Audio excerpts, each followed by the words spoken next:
kaibigan, mga kalingap, narito na naman tayo sa ating YouTube channel at gagawa tayo ng panibagong reaction video. Siguro last na ito mga kaibigan, gawa natin ng reaction video kasi nalaman na natin kung ano yung mga hinaing, kung ano yung mga at nagsalita na din dito mga kaibigan si Kalingap Rab, kaya ito yung ating magiging opinion at magiging payo natin sa ating mga kasamahan at sa lahat ng ating mga kapwa reactor. Pero bago yan, i-shout out muna kay Kuya Bal Santos Matubang, Kalingap Rab, and Ate Edna, at sa lahat ng ating mga viewers. Mega love shout out sa inyong lahat. Kay Gisa Bicolana, Ate Bico Considerate, Mamis Tigayons, and Sugarcane Channel, shout out sa inyo. At sa lahat ng mga pretty nanay, shout out sa inyong lahat. So ito na nga mga kaibigan, dumako na tayo sa ating pag-uusapan. Kasi nga, napanood din natin yung vlog ni Bopel at sinasabi nga niya sa atin mga kaibigan na mali daw yung sinabi ko na nagkalkal siya ng nakabaon. Yung ating pagkakasalita na yun mga kaibigan. Kasi nga, kaya natin nasabi yun mga kaibigan kasi matagal na nga video yun. Pinipilit niyang sinasabi at pilit niyang itinatama yung alam niya na mali. Kahit yan ay i-share pa ng i-share ng kahit na sinong i-share, ang pag-uusapan natin dyan mga kaibigan ay kung kailan ini-upload yun ni Beyonce at still luma pa rin yun. Kahit yun ay i-share nung iba. Doon sa nag-share, bago yun. Pero yung pinagkunan talaga nun ay matagal ng video. Diba? Yun yung atin doon mga kaibigan point. Diba? Wala akong masasabi. Sabi ko na nga sa inyo mga kaibigan, wala akong masasabi about doon sa kanyang mga sinabi. Awareness nga. Sabi nga niya kanina sa kanyang mga video, awareness sa lahat ng mga sa kay Beyonce. Kasi kung masamang tao daw siya, kaagad niyang i-open or hahayaan niya na mabasa si Beyonce doon sa kanyang comment section. Kaya i-close na lang niya. Ay hindi niya alam mga kaibigan, yung mga basher ay nangkalat sa Facebook at kung saan-saan umabot.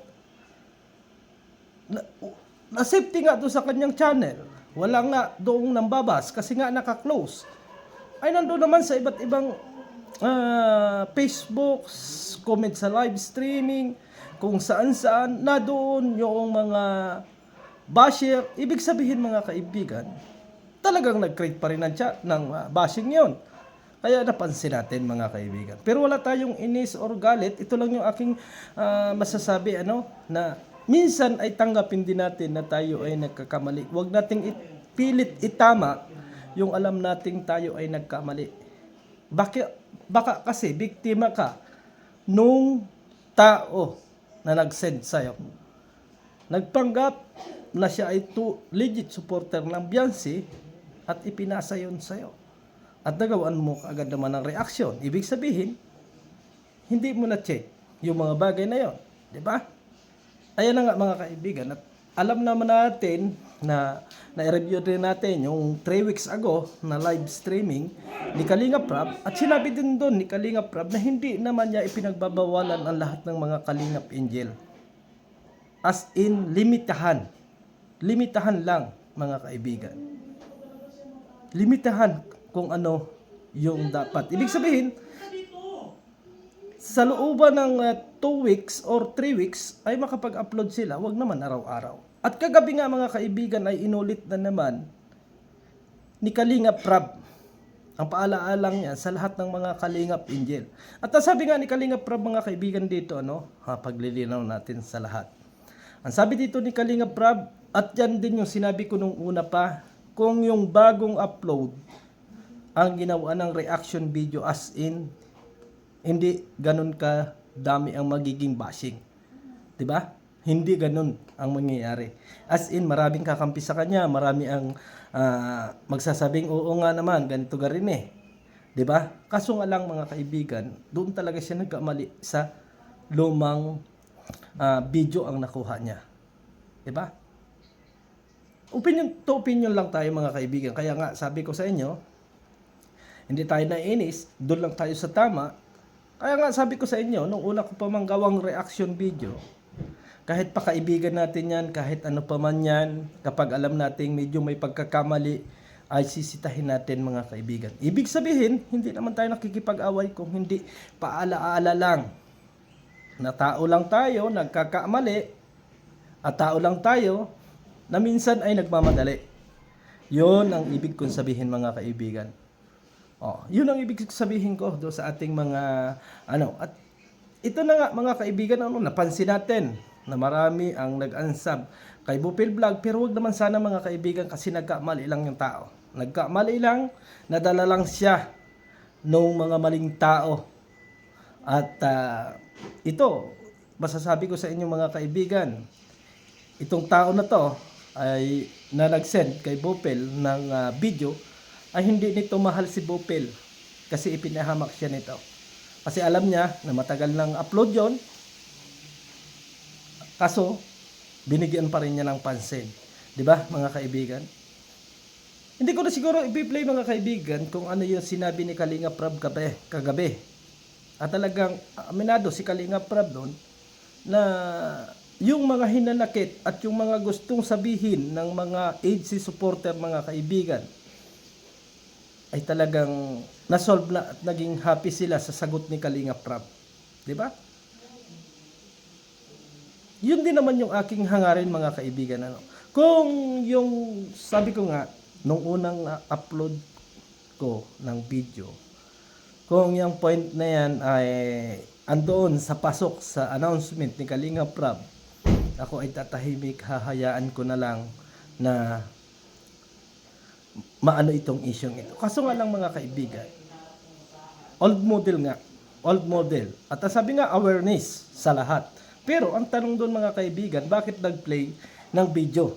Kaya sabi ko, hindi awareness ito. Kung hindi, dulot nito ay basing doon sa tao na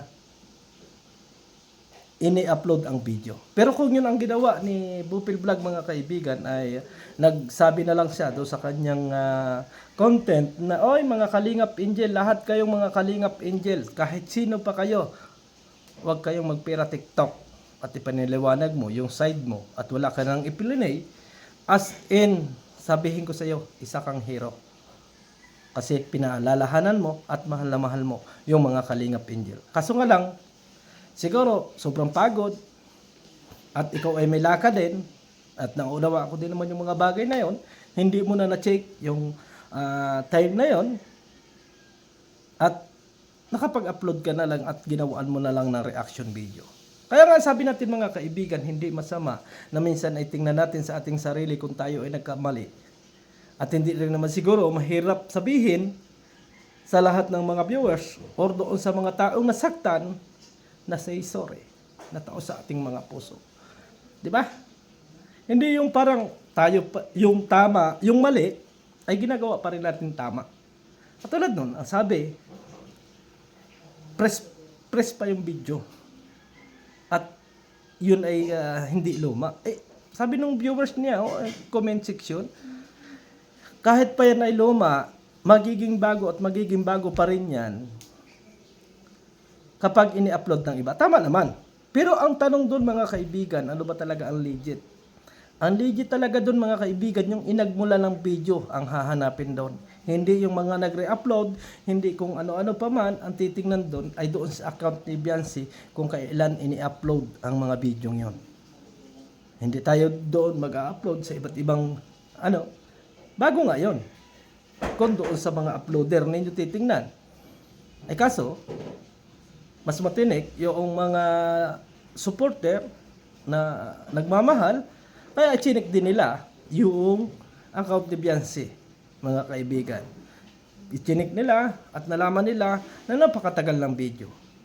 Pero hindi ito ibig sabihin mga kaibigan ay kinakalang ibaunan natin yung ating kababayan, yung ating kapwa reactor na katulad ni Bupil na talagang alam natin na sa hanggang ngayon ay nababas pa rin. Ang ibig sabihin lang natin mga kaibigan ay tanggapin natin kung ano yung ating pagkakamali. Kasi nga, ayan, nagsalita si Kalinga Prab. At talagang sinabi doon ni Kalinga Prab na pwedeng gawaan ng reaction video si Biancy pero wag magdudulot ng basing kahit na sinong Kalingap Angel at yan talaga mga kaibigan ang ipinagbabawal. Ipinagbabawal yan mga kaibigan. Matagal nang ipinagbabawal yan at alam naman niya at alam ng lahat.